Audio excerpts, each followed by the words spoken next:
Dear students, आपका Vipin classes B exam में हार्दिक स्वागत व अभिनंदन है। जैसे कि क्लास 12 रसायन विज्ञान का जो चैप्टर हमारा चल रहा है यहाँ पे उपसंयोजी यौगिक में मैंने आपको जो वीडियो दिया है वहाँ पे हम कल वाली जो वीडियो हमारी थी आपकी लगभग 34 या 35 मिनट वाली जो थी, जिसमें आपने उपसंयोजी यौगिकों का IUPAC नामकरण पढ़ा, समझा, या जो भी आप इसके पहले वाली जो वीडियो थी आप लोग जो उसको देख रहे हैं, तो उसी के क्रम में हमारा एक और वीडियो उपसंयोजी यौगिक का है। ये बहुत ही महत्वपूर्ण आपका जो आज का टॉपिक है, ये मान के चलिए आपका यहाँ से विकल्प में अगर ये प्रश्न पूछता है तो आपको पूरे का पूरा अंक दिला के जाएगा, और ये शॉर्ट नोट्स भी आपका प्रश्न पूछा जा सकता है। बड़ा इंपॉर्टेंट है। एक आध बार ये प्रश्न आपके जो है पेपर में आया है तो बच्चे इसको क्या कहते हैं, इसको छोड़ दिए थे, तो छोड़ना नहीं है। कैसे इस तरह के प्रश्न को आप कैसे सॉल्व करेंगे तो वो आज हम आपको यहाँ पे सिखाते हैं। आइए समझते हैं। मैं के सिंह आपको ये समझाता हूँ कि कैसे आपको किसको करना है। इसका प्रभावी परमाणु क्रमांक, या इसी को बोलते हैं इफेक्टिव एटॉमिक नंबर, या जिसको बोलते हैं EAN इफेक्टिव एटॉमिक नंबर या प्रभावी परमाणु क्रमांक।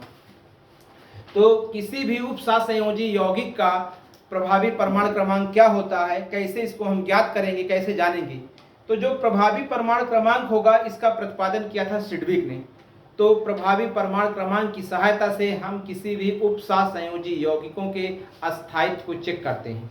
यदि किसी भी उपसंयोजी यौगिक का हम EN नंबर निकालते हैं और EN नंबर का मान जो है आपके जो अक्रिय गैस हैं helium, neon, argon, krypton, ज़ेनान, radon, उनके परमाणु क्रमांक के बराबर आता है। कहने का मतलब अगर हम EN नंबर का यहाँ मान ज्ञात करेंगे और यह मान helium, neon, argon, krypton, helium, neon, argon, krypton, xenon और रेडान जो आपके अक्रिय गैस जो आपके एलिमेंट हैं, इनके परमाणु क्रमांक की बात करें, एटॉमिक नंबर की बात करें, तो हीलियम का 2 होता है, नियान का 10, आर्गन का 18 होता है, क्रिप्टॉन का 36 होता है, ज़ेनान का बेटा 54 होता है और रेडान का 86 होता है।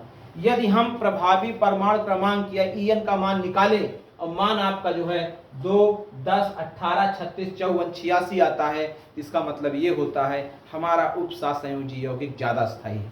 ठीक, तो कैसे चेक करेंगे, उसके लिए हमारे पास एक बहुत अच्छा सा फार्मूला है। इस फार्मूले के साथ आप जाते हैं तो आपको EN नंबर में पूरे से पूरे आपको अंक मिलेंगे। कैसे मिलेंगे वो समझते हैं। ये प्रभावी परमाणु क्रमांक EAN बराबर होता है केंद्रीय धातु का परमाणु क्रमांक, केंद्रीय धातु का परमाणु क्रमांक। उसके बाद केंद्रीय धातु का परमाणु क्रमांक जिसका जो होगा वहां पे हम लिखेंगे। उसके बाद लिगेंड द्वारा दिए गए टोटल इलेक्ट्रॉन की संख्या या लिगेंड द्वारा दिए गए कुल इलेक्ट्रॉनों की संख्या हम जोड़ देते हैं, केंद्रीय धातु में जोड़ देंगे। उसके बाद माइनस लगाएंगे। माइनस करने के बाद जो हमारा ऑक्सीकरण संख्या आएगी केंद्रीय धातु को, उसको हम माइनस कर देंगे।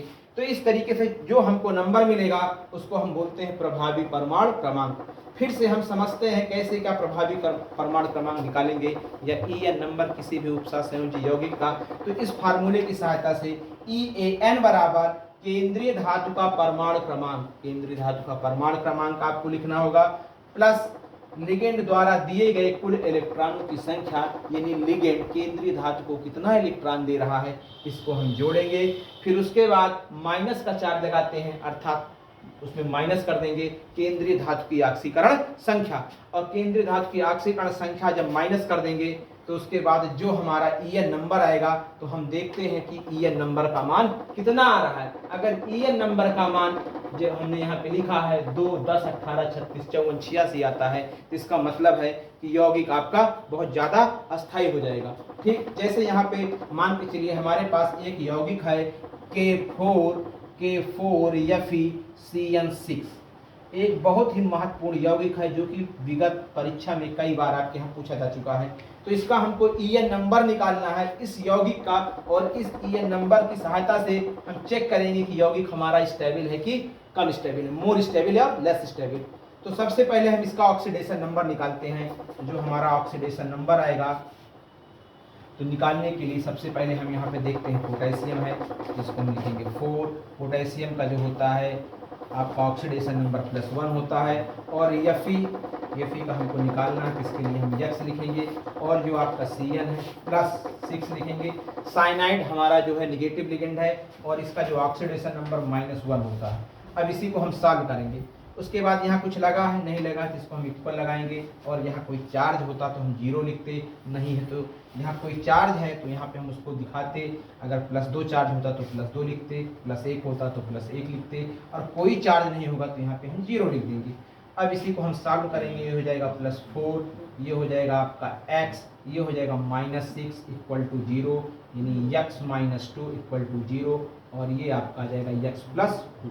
तो इस तरीके से जो ऑक्सीडेशन नंबर हमारा आ रहा है Fe का वो आ जा रहा +2। अब हम यहाँ से निकालते हैं EAN number, EAN equal to हो जाएगा आपका केंद्रीय धात, तो यही फार्मूला लगाएंगे जो मैंने ऊपर लिखा है, केंद्रीय धात परमाणु का परमाणु क्रमांक। तो यहाँ पे केंद्रीय धात के रूप में बेटा आयरन है, तो आयरन का जो परमाणु क्रमांक होता है वो होता है 26 लिख देंगे।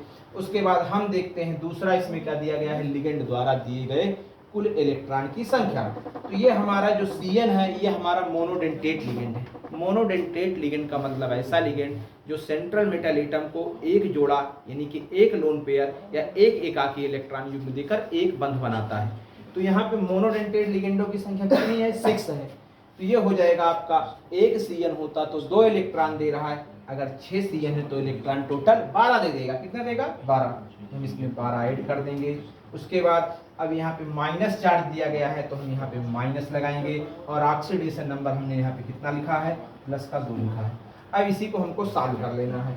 अब हम इसको सॉल्व करेंगे, ये हो जाएगा हमारा 26, और ये हो जाएगा +12, ये हो जाएगा -2। तो यहाँ पे समझेंगे हम 26 और 12 में से 2 घटा देंगे तो ये हो जाएगा आपका 10, और 26 में 10 जोड़ देंगे तो ये हो जाएगा आपका 36। जो EAN नंबर आ रहा है K4 FeCN6 का वो आ रहा है 36। कितना आ रहा है, 36। अब हम यहाँ पे मैच करेंगे, क्या हमारा जो है EN नंबर जो है इनर्ट गैस एलिमेंट के एटॉमिक नंबर से मैच कर रहा है कि नहीं कर रहा है। अगर कर रहा है तो ये यौगिक हमारा मोर स्टेबल हो जाएगा। ठीक, तो देखते हैं कितना मान आ रहा है इसका, 36 आ रहा है। यहाँ पे मान क्रिप्टॉन है, कितना है, 36 है। इसका मतलब ये हुआ K4 FeCN6 coordinate compound are more stable because it follows the rule of EAN. Thank you so much. बेटा आप लोग मेरे चैनल को लाइक करें, सब्सक्राइब करें, शेयर करें, कमेंट करें और बेल आइकन को प्रेस करें। Thank you.